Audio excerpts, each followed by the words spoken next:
The frontier areas of Finland and Russia feature a mosaic of forests, mares and waters. This landscape is part of the Fennoscandian Green Belt, the largest and most important of the remaining areas of pristine nature in Western Europe.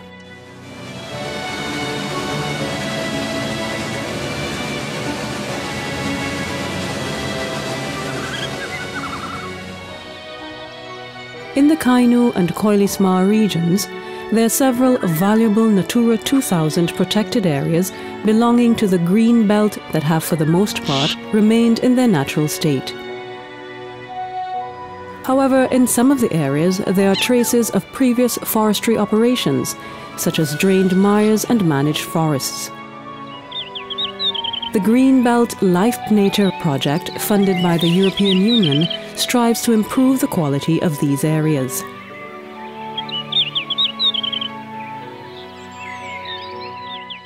The aim of nature restoration is to speed up the process of bringing ecosystems closer to their natural state. Restoration methods include increasing the amount of decaying and charred wood and the number of deciduous trees, as well as enhancing the structural diversity of forests. Restoration results in greater diversity in the age and species of trees, and it also improves the living conditions for endangered species. Moreover, restoration promotes the survival of game species. The diverse forests and mares are habitats favored particularly by grouse.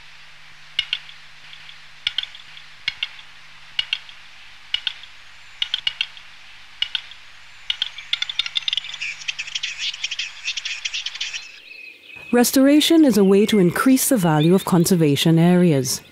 When forests and mares are restored, it's also important to respect recreational values, take account of the scenery, and protect the cultural heritage.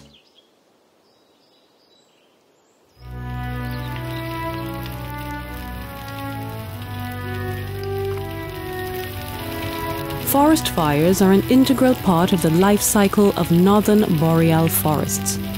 Dry, pine-dominated forests have been affected by forest fires once or twice a century, and so have spruce forests at irregular intervals. A forest is never completely destroyed by a fire. Part of the trees survive on unburned patches, or are left standing with their trunks blackened but their crowns green.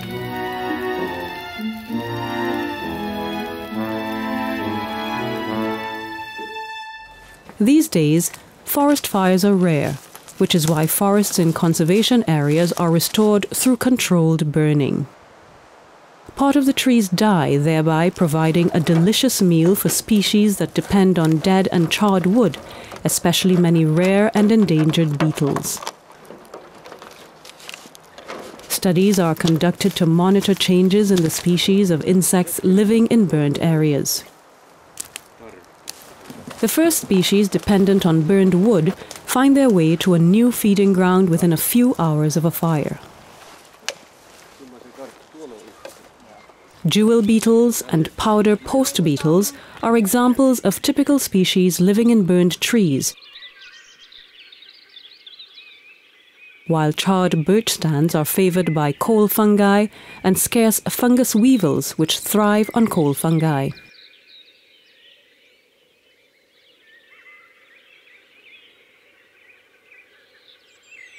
After that, woodpeckers arrive to feast in the burned trees. New life soon begins to emerge from the charred ground. Deciduous trees gradually turn the forest green once again.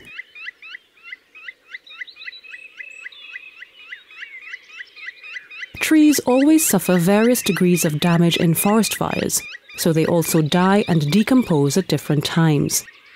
This results in a temporal continuum, thanks to which rot fungi and insects have suitable nourishment and places to live at all times.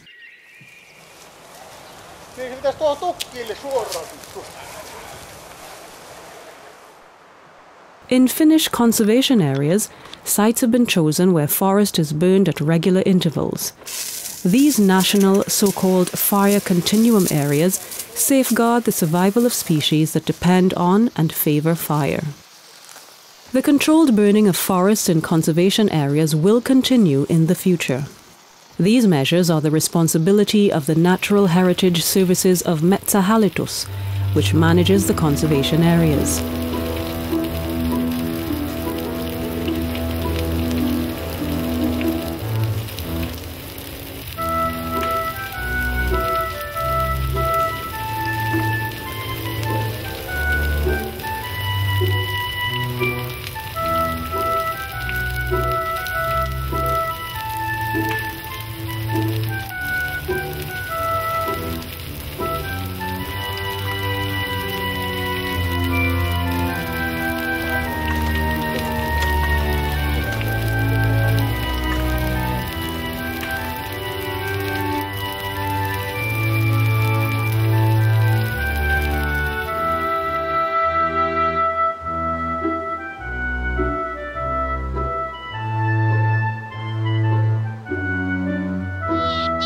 Decaying wood is added to such forests in conservation areas that require restoration. Pristine forests may contain multitudes more decaying wood than commercial forests. Before forest restoration, even conservation areas may have a shortage of holes suitable for willow tits and other hole nesters. In a forest that has been allowed to develop undisturbed, decaying wood may account for as much as 1/3 of all the trees. Decaying wood is an integral part of the natural cycle of a forest. When clearings are created as a result of storms, heavy snow, forest fires, and damage caused by insects and fungi, the forest structure is further diversified. Clearings provide space for young trees to grow. The decomposition of wood also returns nutrients back to the soil.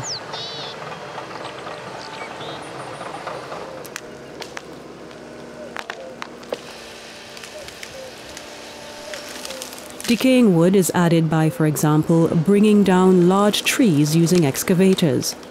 The purpose of this is to imitate the marks left by storms.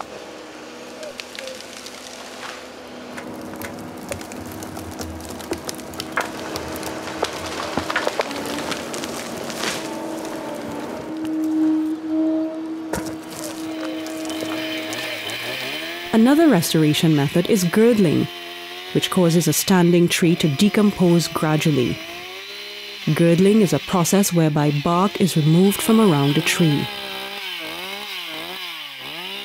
Trees can be damaged through the use of a chainsaw, different types of bark peelers and axes, and, in special cases, even by blowing up trees with small charges.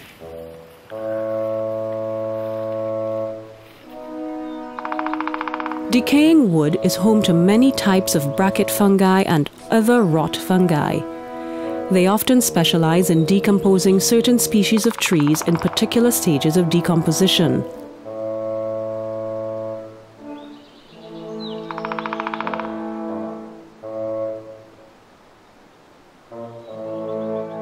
Rot fungi also have fun, descriptive names, one example being coral tooth, which is a fungus found in the forests of Kuhmo.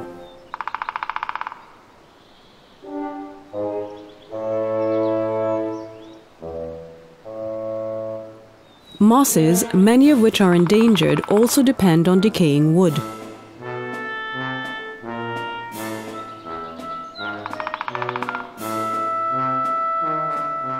Sickle-leaved hook moss is a species commonly found in forests, but many other mosses are rare inhabitants of old-growth natural forests.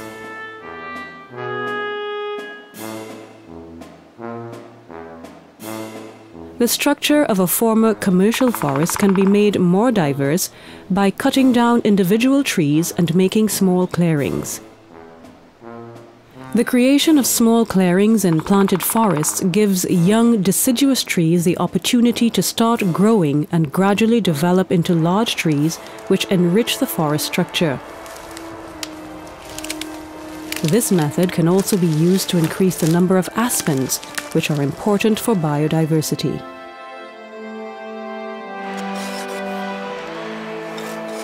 All restoration measures bring more work to local lumberjacks. Especially in the wintertime, many lumberjacks need extra work. Part of the restoration of forests and mires consists of the reforestation of forest roads no longer needed in conservation areas.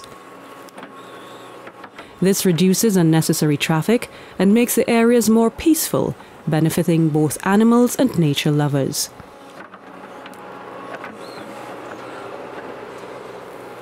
The reforestation of forest roads also frequently improves the water balance of the area, as the ditches bordering the roads and channeling the water disappear with the roads.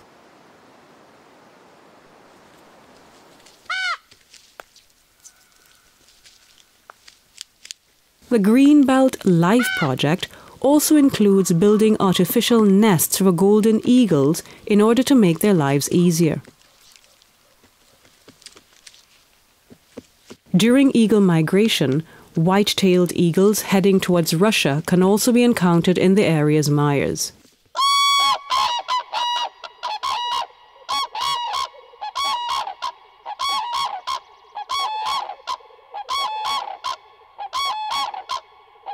Common cranes and bean geese are typical birds in the mires of the Kainuu and Koillismaa regions. A major part of the mires in the conservation areas are in their natural state, but there are also drained mires in need of restoration.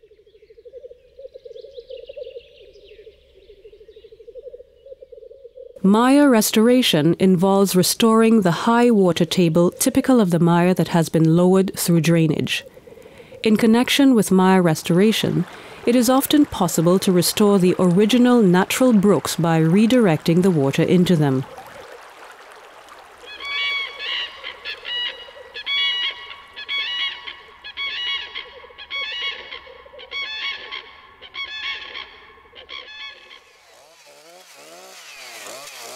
During restoration, excess trees must be removed from drained mires to prevent excessive evaporation.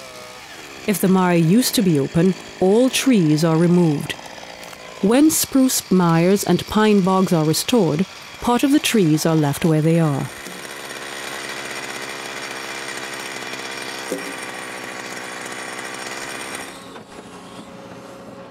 After the removal of trees, ditches are blocked completely or dammed properly to prevent excessive water flow from the mire.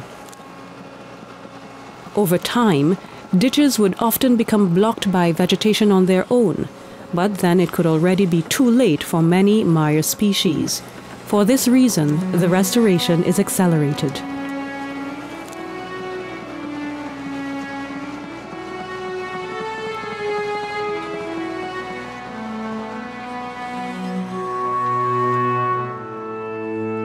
The results of mire restoration are usually clearly visible.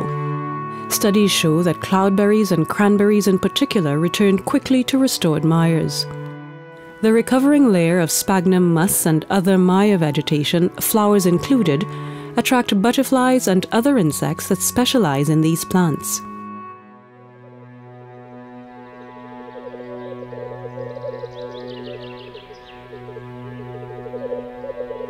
The black grouse and willow grouse also enjoy restored open mires.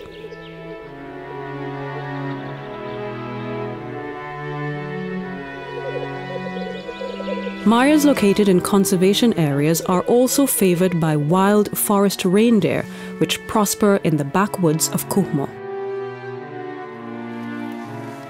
The effects of mire and forest restoration are monitored carefully. Follow-up studies are carried out to examine changes in the species of the area and the structure of the tree stand after restoration.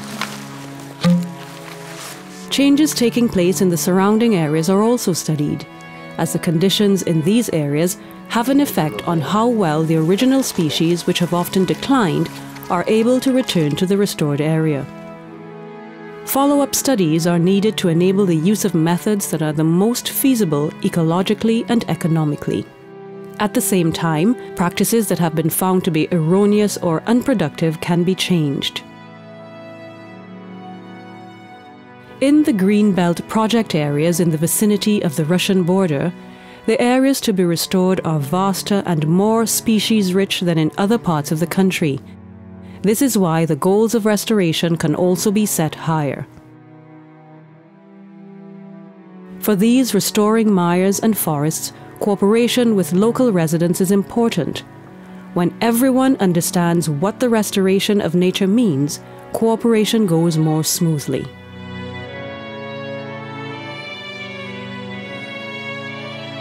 The results of successful restoration benefit both nature and people.